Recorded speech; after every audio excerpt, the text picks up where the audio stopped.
Honorable Thurairasa Raviharan, you have 15 minutes.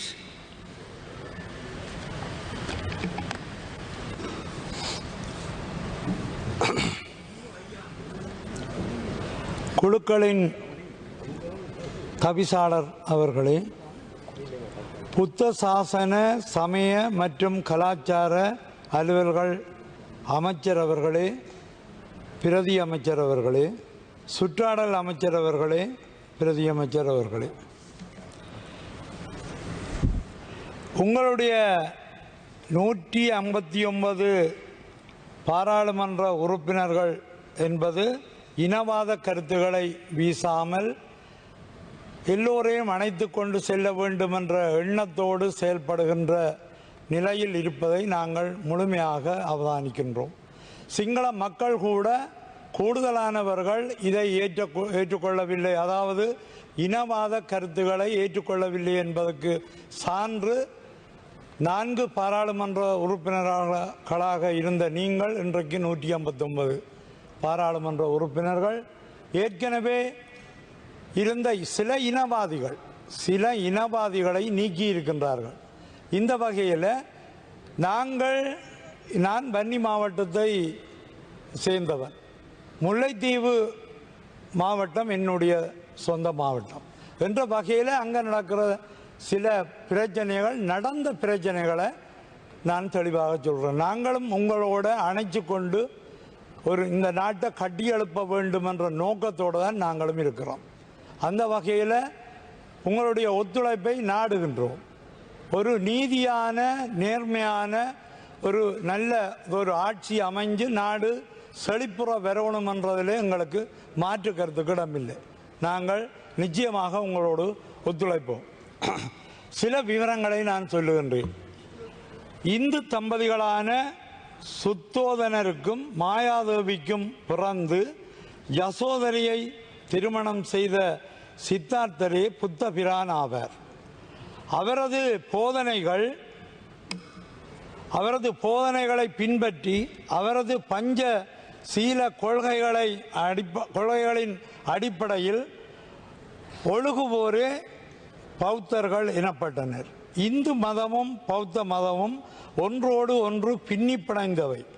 தென்னாசியாவின் பிரதான மதங்களான இவை தென்னாசியா எங்கும் இணை மதங்களாகவே அனுஷ்டிக்கப்படுகின்றன, ஒத்தியைவுடன் ஓம்பப்படுகின்றன. ஆனால் இலங்கையில் மட்டும் அவ்வாறு இல்லை.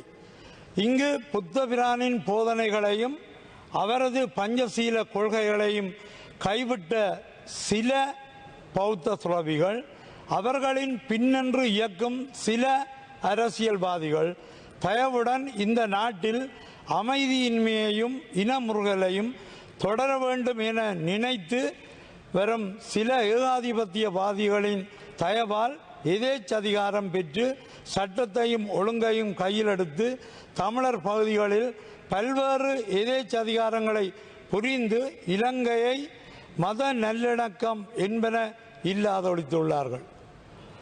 வடக்கு கிழக்கு மாகாணங்களின் இனப்பெரம்பல் வீதத்தை மாற்றியமைக்க முயலும் பேரினவாத சக்திகளின் ஊதுகுழல்களாக செயல்பட்டு வரும் இந்த பௌத்த போக்கின்மையை கடைப்பிடித்து வரும் சில பிக்குகள் இலங்கையின் அரச திணைக்களங்களான மகாபலி அபிவிருத்தி அதிகார சபை, இலங்கை தொல்பொருள் திணைக்களம், போலீஸ் திணைக்களம், பாதுகாப்பு படைகள் என்பவற்றை வெளிப்படையாகவே சில இடங்களில் வழிநடத்தி வருவது கடந்த காலத்தில் வெளிப்படையாகவே அவதானிக்கப்பட்டது. இந்த விடயங்கள் நீங்கள் கேட்கும்போது நாங்கள் புள்ளி விவரங்களோடு நாங்கள் சமர்ப்பிப்போம். முல்லைத்தீவு மாவட்டத்தின் கரையுறை பெற்று பிரதேச செயலாளர் பிரிவில் நாயாற்றுக்கு அண்மையில் உள்ள பழைய செம்மலை பிள்ளையார் ஆலயத்தை குரு கந்த ரஜா மகா விகாரை என கூறி கொலம்பகை மேதானந்த கீர்த்திஸ்ரீ தேரர் என்ற பௌத்த துறவி ஆலய வளாகத்துள் கட்டிடம் ஒன்றை அமைக்க தொடங்கினர். இக்கட்டிட வேலைகள் இவ்வாலயத்தின் எதிர் திசையில் இருந்த இராணுவ முகாமின் இராணுவத்தினரே மேற்கொண்டனர்.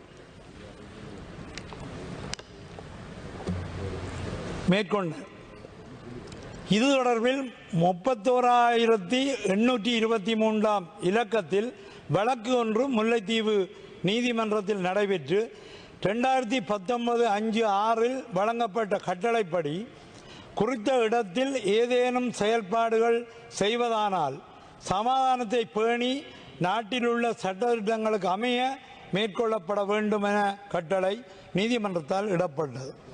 இருந்தபோதும் பிரதேச சபையின் தடை உத்தரவையும் மீறி இவ்வாலயத்தின் கொலம்பகை மேதானந்த கீர்த்திஸ்ரீ தேரரால் பிரமாண்டமான புத்தர் சிலை ஒன்று இங்கு வைக்கப்பட்டது. நீதிமன்ற கட்டளையை மீறிய இந்த நடவடிக்கையை இந்த நாட்டின் சட்டம் ஒழுங்கு வேடிக்கைதான் பார்த்திருந்தது.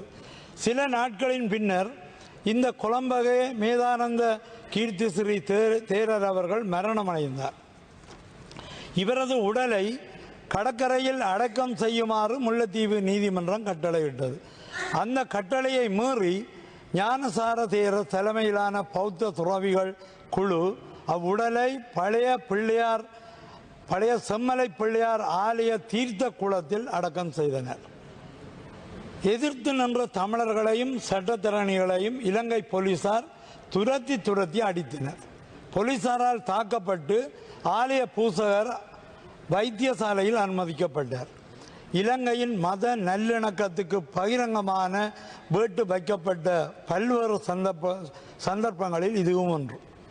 அடுத்தது சிலவற்றைத்தான் நான் சொல்லலாம், ஏனென்றால் நேரம் போதாது. 1983 இடம்பெயர்ந்து 2011 இங்கு மீளக்குடியமர்த்தப்பட்டார்கள். கொக்குளாய் கிராமத்தில் மணிவண்ணதாஸ் குடும்பம் இங்கு மீளக்குடியமர சென்றார்கள். மணிவண்ணதாஸின் தந்தையார் திருஞான சம்பந்தர். இவருக்கு காணி அபிவிருத்தி கட்டளை சட்டத்தின் கீழ் வழங்கப்பட்ட காணியின் அனுமதி பத்திரம் உண்டு. ஆனால் மணிவண்ணதாஸ் குடும்பம் இங்கு மீள குடியமர அனுமதிக்கப்படவில்லை. அவரது குடும்பம் இராணுவத்தால் துரத்தி அடிக்கப்பட்டது. அந்த காணியில் விகாரை ஒன்று கட்டப்பட்டது. பல்வேறு தடை உத்தரவுகளை மீறி இன்று வரை கட்டப்பட்டு கொண்டிருக்கின்றது. மணிவண்ணதாஸ் குடும்பம் இன்று வரை தமது சொந்த காணியில் மீள குடியமர முடியவில்லை. தாம் பிறந்த மண்ணில் ஏதிகளாக வாழ்ந்து கொண்டிருக்கின்றார்கள். தாய் தந்தையை அன்பு மனையாள் யசோதரையை அருமை பாலகன் ராகுலனை துறந்து போதிமர நிழலில் பரிநிர்வாணம் அடைந்த போதி மாதவர் புத்தபிரான் சிலையாய் அமர்வதற்காக மணிவண்ணதாஸ் அவரது மனைவி குடும்பங்கள் குழந்தைகள் துரத்தி அடிக்கப்பட்டு அவர்களுடைய பரம்பரை வாழ்ந்த பூர்வீக நிலம் பறிக்கப்பட்டு ஏதிலிகளாக துரத்தப்பட்டிருக்கின்றன. இது நிலைமை. இந்த நிலைமை உங்களுக்கு பலருக்கு தெரியாது. அதால் தான் நான் சொல்லுகின்றேன். இதையா புத்தர் போதித்த பஞ்சசீல கொள்கை வழி நடப்பவர்கள் செய்வார்கள். புத்தருடைய ஆன்மா இச்செயலால் வெட்கி தலை குனிந்து நிற்கும் என்று அங்கு மக்கள் கதைக்கின்றார்கள். நானும் கதைக்கின்றேன். வெட்கி தலை குனிந்து நிற்கும். வடக்கிலும் கிழக்கிலும் ஞானசார தேரர் அவர் வழி நிற்கும் காவியுடை உடுக்கவே பொருத்தமில்லாத சிலரால் புத்த பெருமானின் திருவுருவச் சிலைகள் நில ஆக்கிரமிப்பின் எல்லை கற்களாக அந்த பகுதிகளில் பயன்படுத்தப்படுகின்றன. புத்த பெருமானின் சிலைகள் அல்லது சிறிய பிகார அடையாளங்கள் அங்கு பறிக்கப்பட்ட நிலங்களின் எல்லை கற்களாக மாறி நிற்கின்றன. பாருங்கள், நீங்கள் எல்லோரும் பாருங்கள். நான் அந்த இடங்களை உங்களுக்கு காட்டுகின்றேன். அப்ப பொருத்தமில்லாத சிலரால் திருவுருவ எல்லை கற்களாக பயன்படுத்தப்படுகின்றன. கடவுளாக இல்லை, எல்லை கற்களாக கொண்டு போய் புத்தருடைய சிலைகள் நிறுத்தப்படுகின்றன. குருந்தூர் மலை அது ஒரு தொல்லியல் பிரதேசம் என்பதனை நாம் அனைவரும் அறிவோம். விடுதலை புலிகளின் காலத்தில் அங்கிருந்த தொல்பொருள் சின்னங்களுக்கு இம்மியளவு கூட பங்கம் ஏற்படவில்லை. ஒரு இடம் ஏற்பட்டிருந்தால் நீங்கள் காட்டுங்கள். ஏற்படவில்லை. அங்கு தொல்பொருள் சின்னங்களுள் ஒன்றாய் பல நூற்றாண்டுகள் பழமை வாய்ந்த திரிசூலம் ஒன்று காணப்பட்டது. அது பல நூற்றாண்டுகளாகவே சுற்றையல் கிராம மக்களால் வழிபடப்பட்டு வந்தது. கிராமிய முறையில் பொங்கல் செய்து படையலிட்டு பயபக்தியுடன் இம்மக்களால் வழிபடப்பட்டு வந்தது. ஆனால் இன்று பிடுங்கி எறியப்பட்டு இந்து மத வழிபாடுகள் தடை செய்யப்பட்டுள்ளது. அப்ப இதுவா மத நல்லிணக்கம்? உண்மையிலேயே இனவாதிகளாக செயல்பட்டவர்கள் செய்த அநியாயங்களுக்கு உங்களுடைய இருந்து நியாயம் கிடைக்கும் என்றுதான் நாங்கள் எதிர்பார்க்கின்றோம். அங்கு புத்தர் சிலை ஒன்றை வைப்பதற்காக கல்கமுவ சந்தபோதி தேரர் தலைமையிலான குழுவினர் ஒரு புத்தர் சிலையுடன் வாகனங்களில் வந்தபோது அப்பிரதேச மக்களால் தடுத்து நிறுத்தப்பட்டனர். இதனால் அமைதி குறைவொன்று அப்பிரதேசத்தில் ஏற்பட்டது என்று போலீசாரால் முல்லைத்தீவு நீதிமன்றத்தில் வழக்கு ஒன்று தாக்கல் செய்யப்பட்டது. AR 673/18 இலக்கத்தில் நடைபெற்ற இவ்வழக்கின் மீதான 2018/9/27 கட்டளையானது இப்பிரதேசம் தொல்லியல் இடமாக காணப்படுகின்றது.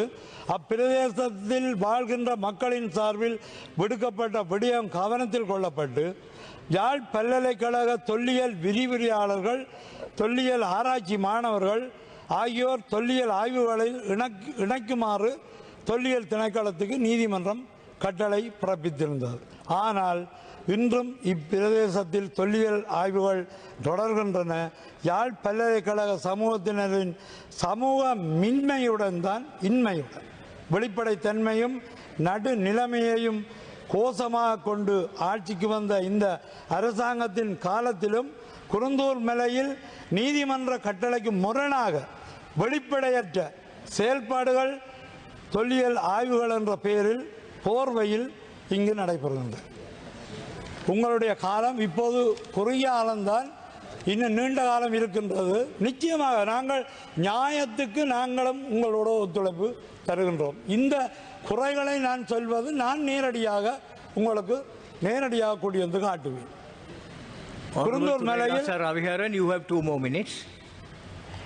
குருந்தூர் மலையில் தொல்பொருள் திணைக்களத்தினரால் இலங்கை போலீசாரினதும் இராணுவத்தின் உதவியுடனும் மேற்கொள்ளப்பட்ட அராஜகங்கள் பௌத்த தர்மத்துக்கு மட்டுமல்ல இலங்கையின் தொல்பொருள் சட்டத்துக்கும் முற்றும் முரணானவை. இது பற்றி இன்னும் விலாவாரியாக விவரிப்பதற்கு எனக்கு தரப்பட்ட நேரம் போதாது. ஒரு தொல்பொருள் இடமாக காணப்பட்ட அந்த பிரதேசம் நீதிமன்றங்களின் பல்வேறு கட்டளைகளை மீறி இலங்கையின் நடைமுறையில் இருந்து வருகின்றமை, தொல்பொருள் சட்டங்களையும் தொல்பொருள் திணைக்களத்தால் ஒரு விகாரியாக ஒரு இடத்தை மாற்றி அமைக்கப்பட்டுள்ளது. இது தொடர்பில் பல்வேறு தீர்ப்புகளை வழங்கிய முல்லைத்தீவு நீதிபதி சரவணராஜா அவர்கள் உயிர் அச்சுறுத்தல் காரணமாக தனது பதவியை துறந்து நாட்டை விட்டு வெளியேறியுள்ளார்.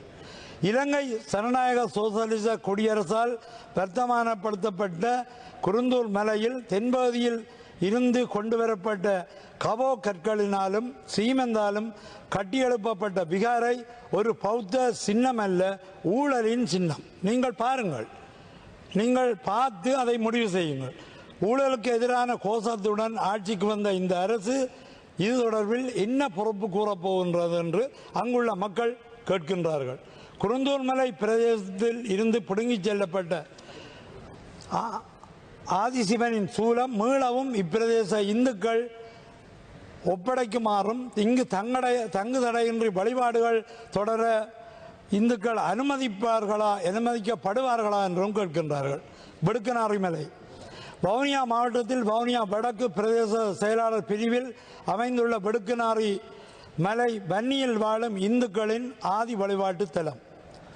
கடந்த வருடம் இந்த சிவராத்திரி வழிபாட்டுக்காக சென்றிருந்த மக்கள் இலங்கை போலீசாரால் துரத்தி அடிக்கப்பட்டனர்.